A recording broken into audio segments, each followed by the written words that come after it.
दोस्तों, हम रोज़ लाते हैं आपके लिए एक दिल दहला देने वाली खौफनाक कहानी जो सुनने वाले की रूह तक हिला देता है।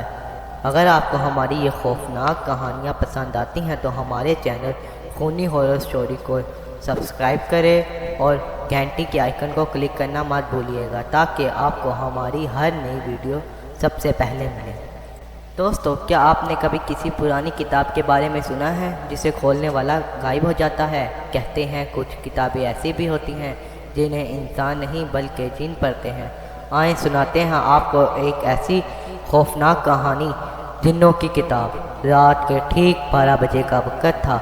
अमृतसर के एक पुराने इलाके में एक बोसीदा लाइब्रेरी थी। वहाँ पलक नाम का लड़का सफाई करता था। पलक को वहाँ नई नौकरी मिली थी। लाइब्रेरी में सदियों पुरानी किताबें रखी थी, गंदी फटी हुई, कुछ तो ऐसी जिनके अल्फाज मिट चुके थे। पलक सफाई करते हुए एक अलमारी के पास गया जहाँ एक काले रंग की किताब पड़ी थी। किताब पर कुछ नहीं लिखा था, बस खून जैसे हरूफ लिखे थे। ना खोलना। पलक हंसा, शायद किसी ने मजाक कर दिया होगा। इसने किताब खोली।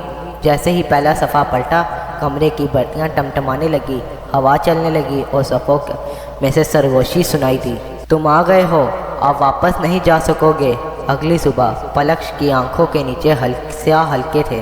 वो रात भर सो नहीं सका। जब भी आंखें बंद करता वही आवाज़ सुनाई देती, कहानी मुकम्मल करो वरना तुम ही कहानी बन जाओगे। पलक ने फैसला किया कि किताब वापस रख देगा, मगर जैसे ही उसने किताब उठाई, सफ़े खुद ब खुद पलटने लगे। अब वो किताब के अंदर लिखा था, पलक अगला किरदार। इसके हाथ कांपने लगे। वो भागने लगा मगर दरवाज़ा खुद ब खुद बंद हो गया। कमरे के अंदर अंधेरा छा गया। किताब हवा में उड़ने लगी। इसमें से काला धुआं निकला।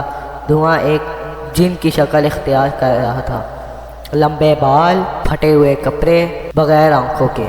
ये जिन बोला, जो कहानी अधूरी छोड़ता है उसका अंजाम मैं लिखता हूँ। पलक ज़मीन पर गिरा हुआ था। इसने फ़ौरन किताब बंद करने की कोशिश की मगर किताब चलने लगी।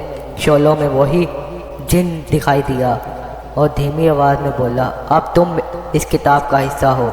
पलक डरते हुए बोला, आखिर मैंने तुम्हारा क्या बिगाड़ा था? जिन बोला, ये किताब हमारे बाप दादाओं की थी जो आप इंसानों ने हमसे छीन ली थी और अंधेरा हो गया। अगली सुबह लाइब्रेरी खाली थी। कोना वही था मगर किताब पर नया नाम लिखा था, पलक इख्तिताम। आज भी अगर कोई आधी रात को पुरानी लाइब्रेरी में जाए तो वहाँ इसे कागज़ों की सरसराहट सुनाई देती है।